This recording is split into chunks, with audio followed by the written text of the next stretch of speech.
لست أنسى فضل أختي صرت حقا ما وعدت إنها في قدر أمي في سويد القلب أنت. The sacrifice. We have another greater sacrifice later on, and this is, let me go quicker with this one because quite longer. Okay.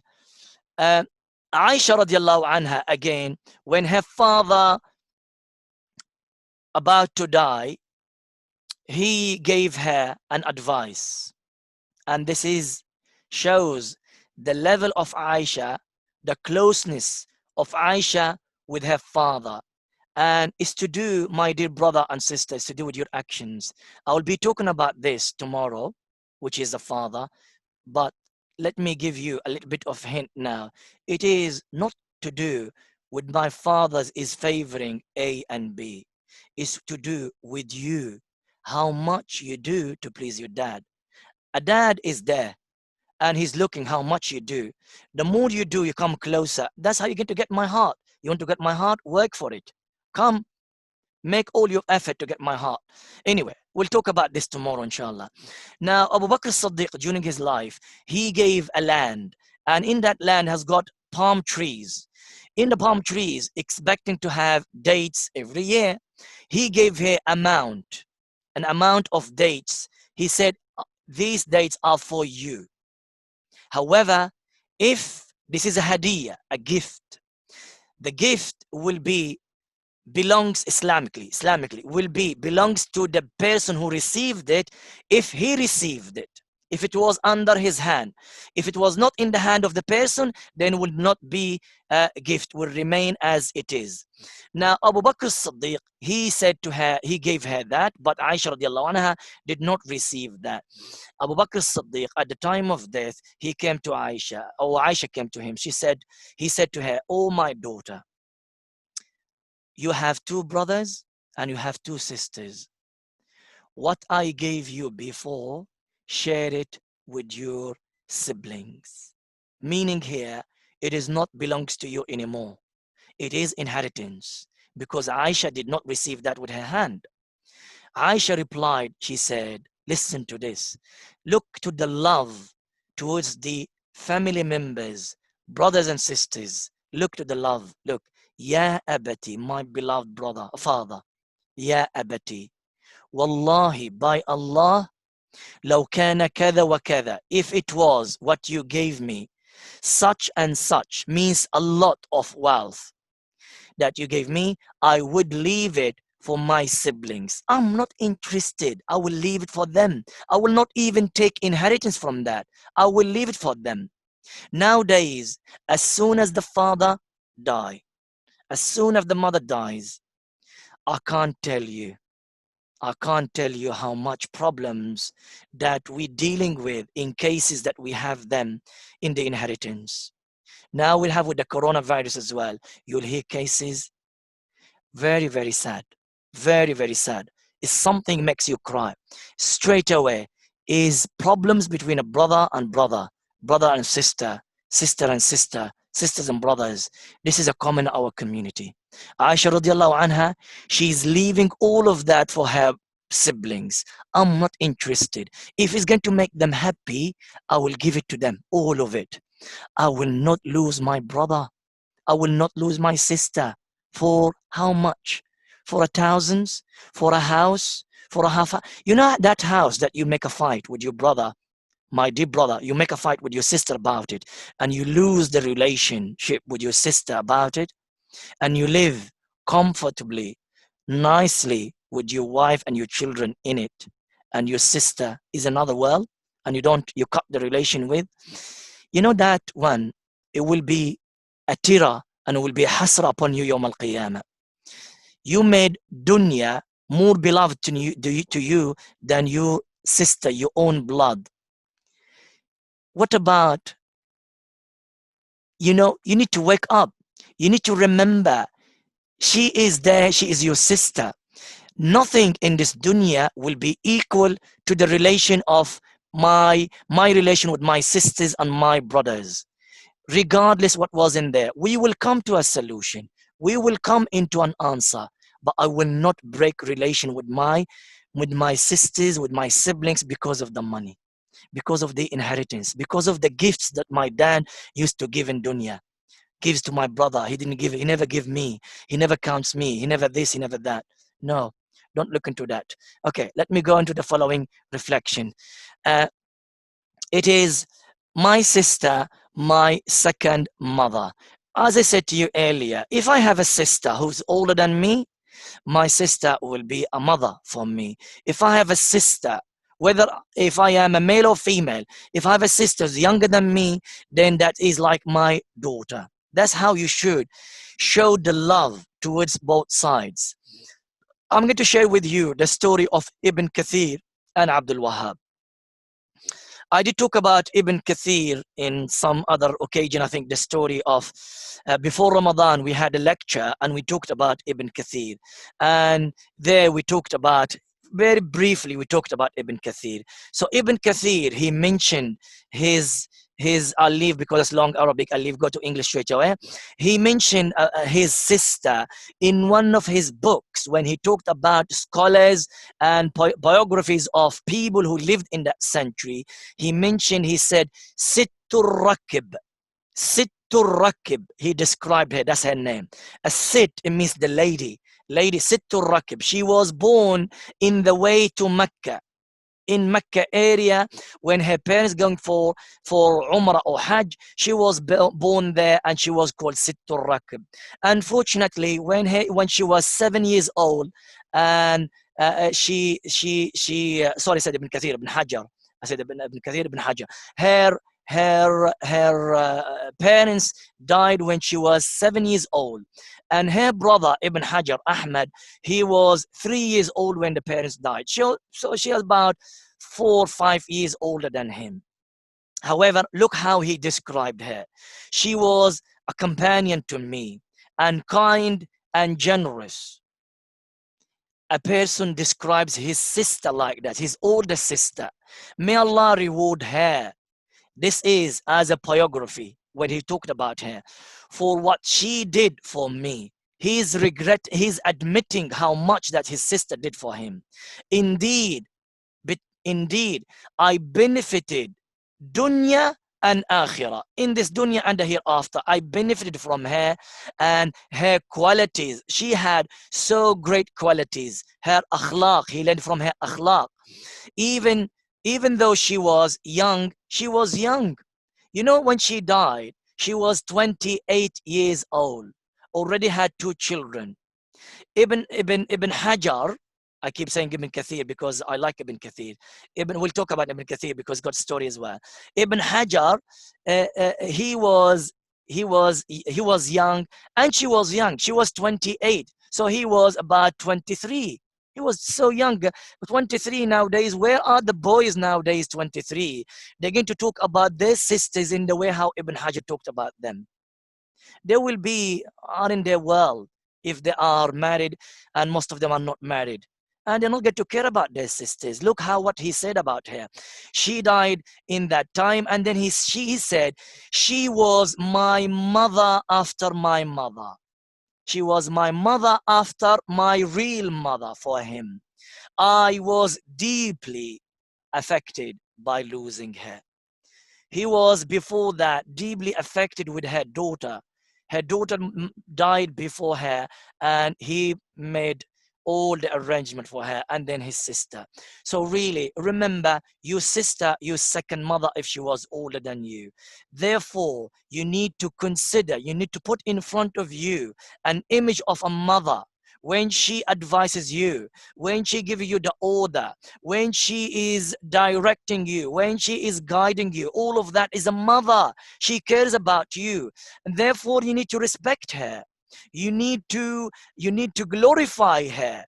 You need to really, when you talk to her with humbleness, with respect, with love, because she is your mother. This is how you should do, my dear brother. Okay, now we go to the 9th reflection. My sisters my sisters, my daughters. Now, this story, Wallahi al-Azim, I left it close to the end, but is one of it is the ultimate sacrifice. There is no, the greatest sacrifice you might find in this dunya, and especially from the boys, from the brothers. Brothers, when they get to the age of teenage, the teens, and when they becomes, as we say, a little bit with shanabat, with they will be thinking of getting married. They will all the time the image in their mind, most beautiful lady, most rich lady, fair skin, blonde hair, big eyes, this, that, this, that. I'm not going to go with the list of how the youth nowadays, they're making a list. I have one day a brother who came to me with a list with 30 points. 30 points. Until now, he's not married. He is close to 38. 30 points. You want Hur al-Ain. You want a lady from Jannah. Akhi, you have to be realistic. You have to be someone of the aql. Hur al-Ain, they are in Jannah. You need to marry now Hur al-Tain. They are tain here. So remember, wake up. There are ladies, if you are looking for 30 points, what about you? Are you from Jannah? You don't even look as maybe, let me keep me quiet now, because the people, they go with so many conditions with the girls and they're losing about themselves. Okay. Now, this how we look at it. Now we have a celebrity who left all of this behind. He could have looked into that. He could have done that as well, as many Sahaba, they did that, but he left all of that. Why he left it behind him? Because of his sisters.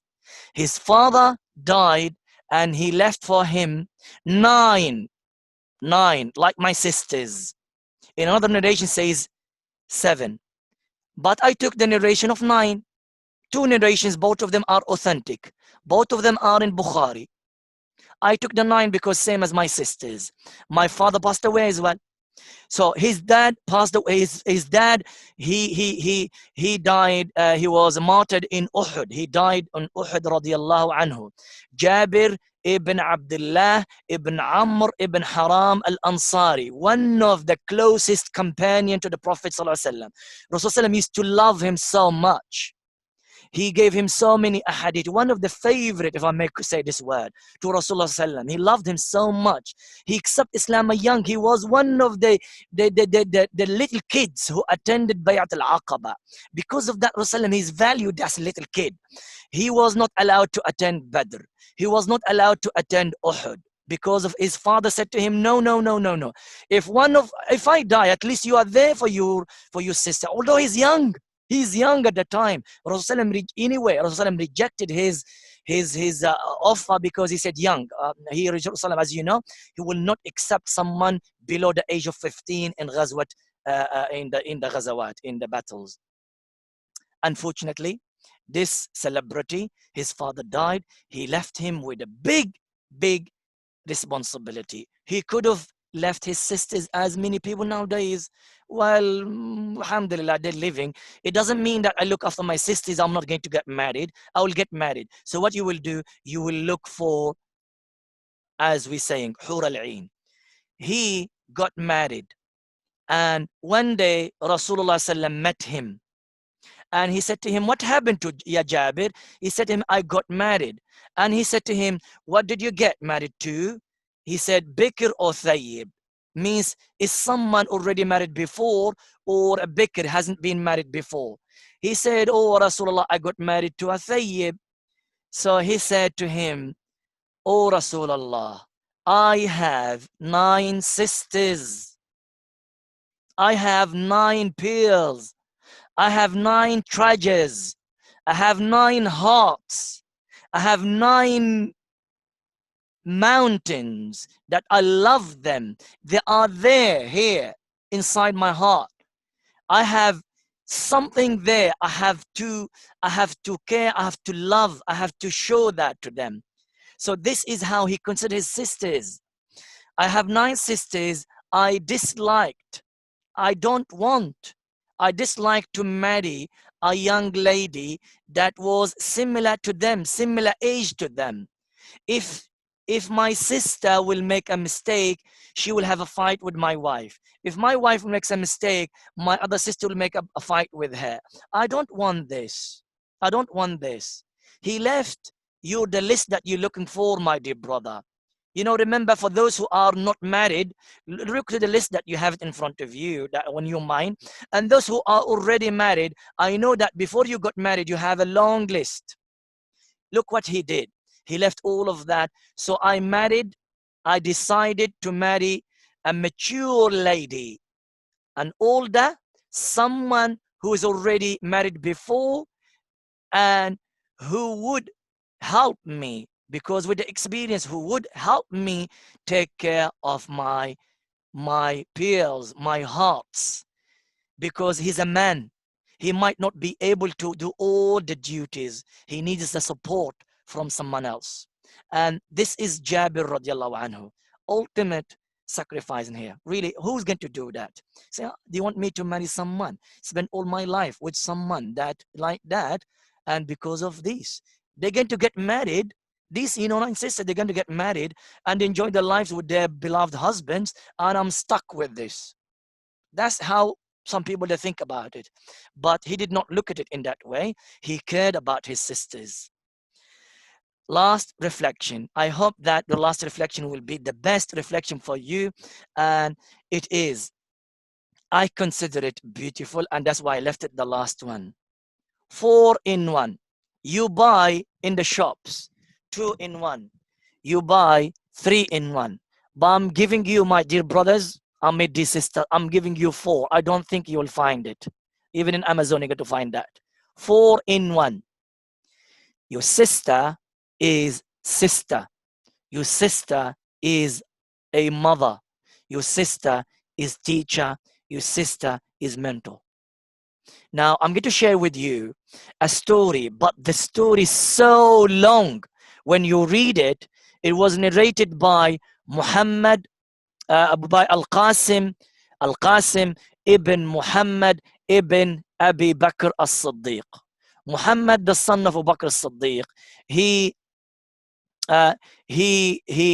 was, as you may know, he was the leader of the Muslims in Egypt. He was put there by Ali ibn Abi Talib as the Amir of the Muslims in Egypt. Anyway, he was killed in Egypt there. When he was killed, the children of Muhammad, and there were Al-Qasim and his sister, they were taken by their uncle Abdul Rahman, the one I mentioned earlier. Abdul Rahman ibn Abu Bakr as-Siddiq. So when he came to Medina, Aisha radiallahu anha, she went to the house of Abdul Rahman. Listen to this now, everyone. Please, it's the end. Aisha radiallahu anha, she went to the house of Abdul Rahman. And she took Al-Qasim, and she took his sister, and she went back to her home. Now, Abdul Rahman, he was expecting to look after his nephew and his niece, his brother, his children. And does he show you how they care about the brother as well? It's not dead, it means that forgotten. Okay, out of the sight is out of the mind. No, it doesn't work in there. My brother is my brother. His children are my children. Okay, so Abdul Rahman took them. Aisha, now is a fight is going to start. For Aisha radiallahu anha, she went to Abdul Rahman. She took the children that Abdul Rahman brought them from Egypt. She took them with her to her home. And then Al-Qasim, he was narrating. He said, by Allah, the story is so long. He said, by Allah, I have never ever seen a mother like her. Let me narrate to you what he said. She was a mother for us. I have never seen a mother like her. She used to clean us, clean us, our everything. And she used to wash us, giving us bath and washing us.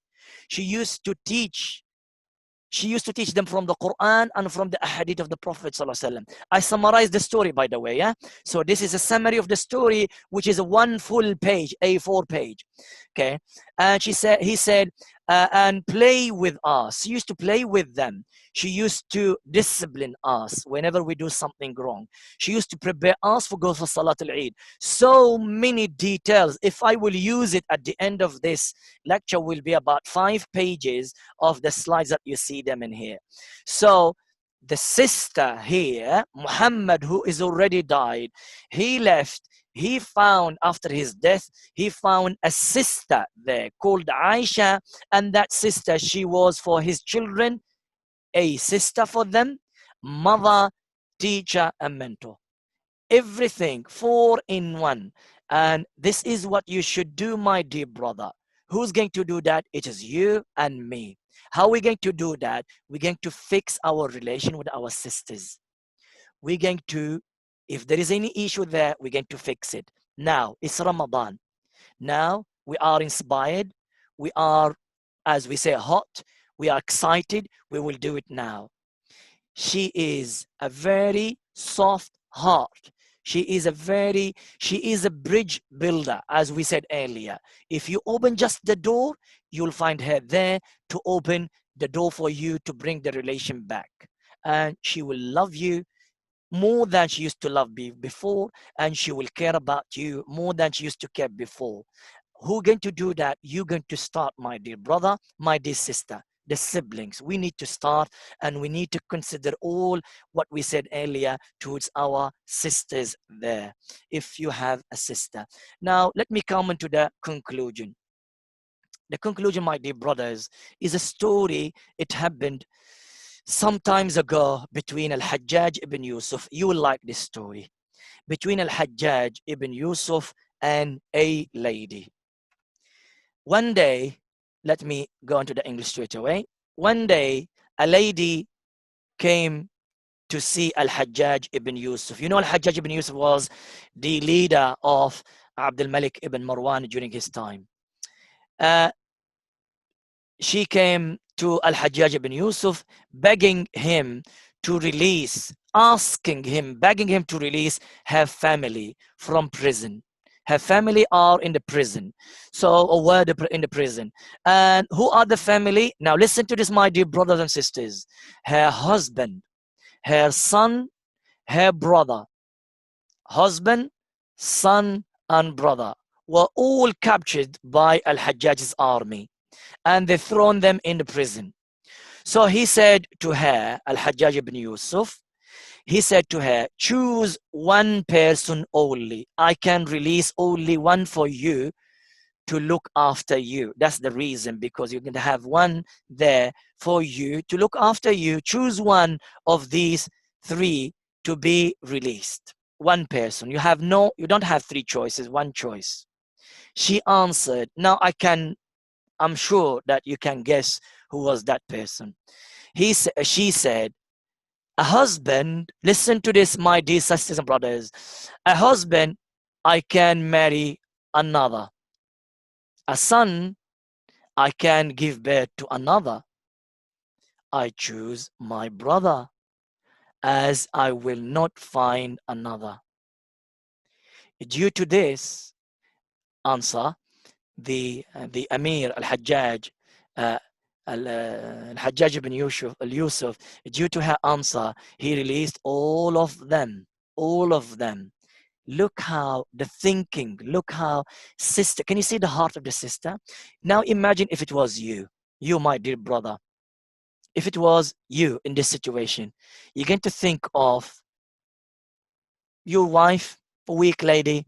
You're going to think of a son, oh, he's going to carry my name. You're going to think of different ways. But sister, soft heart, beautiful. She is Jannah on earth. If you know how to deal with her, if you know how to look after your Jannah. And this Jannah, if you are giving a Jannah, they look after her, my dear brother and my dear sister. And you have to be careful with that. Let's go now to the end lessons learned. I'm at the end, inshallah. We have first of the lessons that we are learned in here. Praise her, my dear brother. She, sisters, my sisters, I've noticed all the time, they wanted someone to praise them.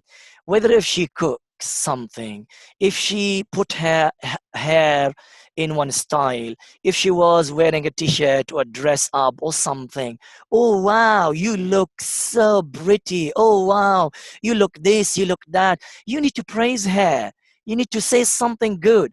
Although maybe she's ugly, but you have to say that. You're not lying, my dear brother.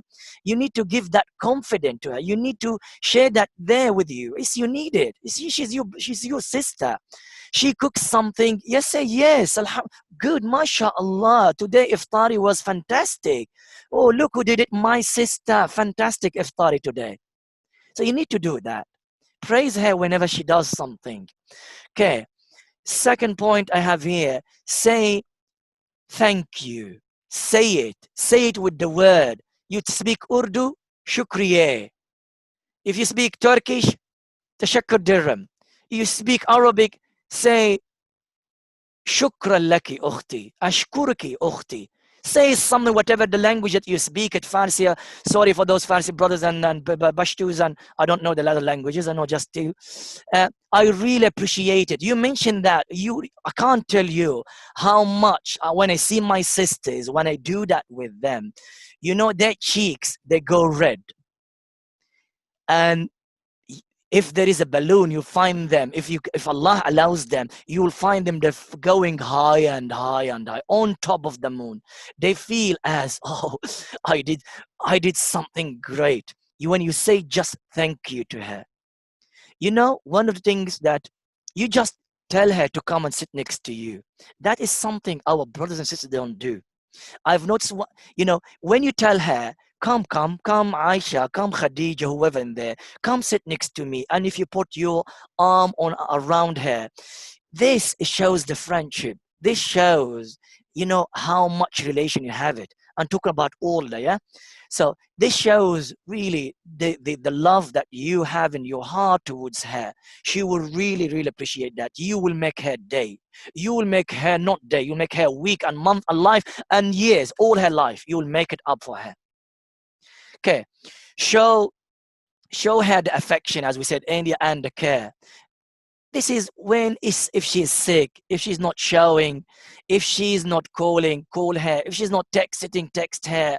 If she's being missing here and there, 1 week she's not there, 2 days, 3 days, text her, WhatsApp her, send her an image of you. Where are you? Where are you, sis? Okay, say something to her and show her that I'm really here. I'm your brother.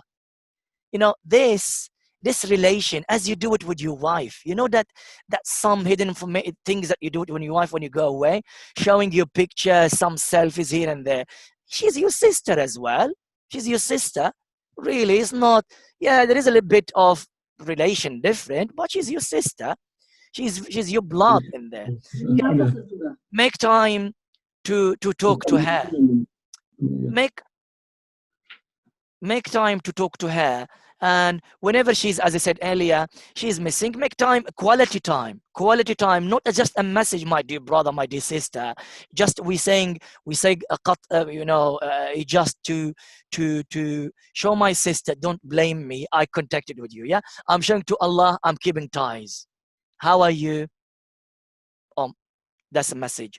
Are you okay? That's the message. No, quality message, quality talk, quality, communication. That's what we really want, and you're going to make it really, really affecting her, and that will be beneficial for her. Be her friend. I think these points are really together. Be her friend. If you show her that your friend, how are you going to show that? What difference they do? They consult each other. They show some secret.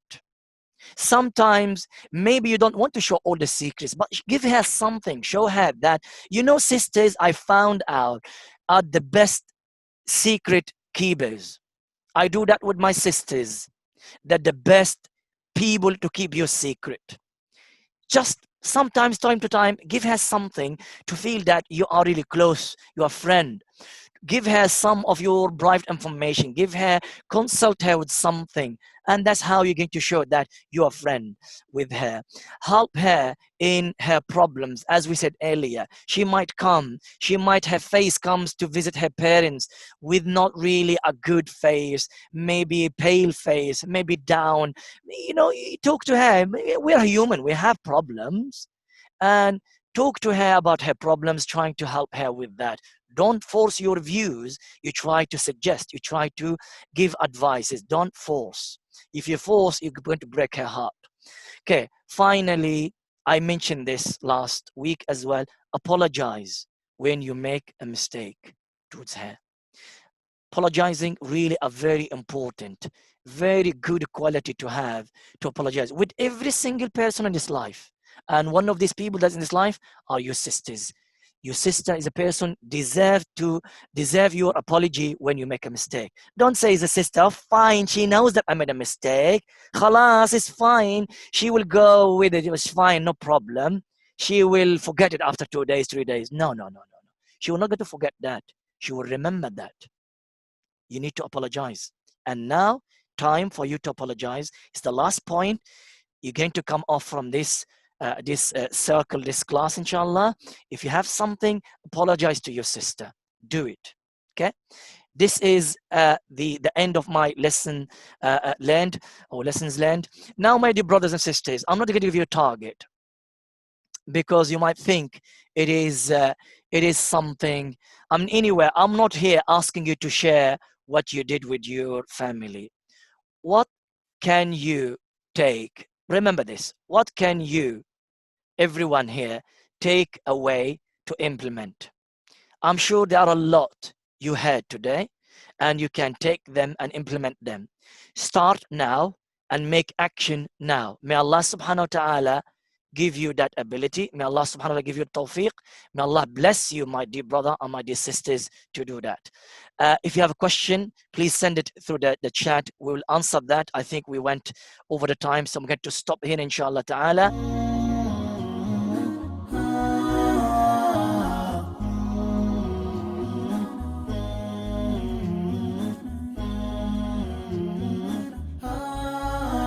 لست أنسى فضل أختي، صرت حقا ما وعدت، إنها في قدر أمي، في سويد القلب أنتِ.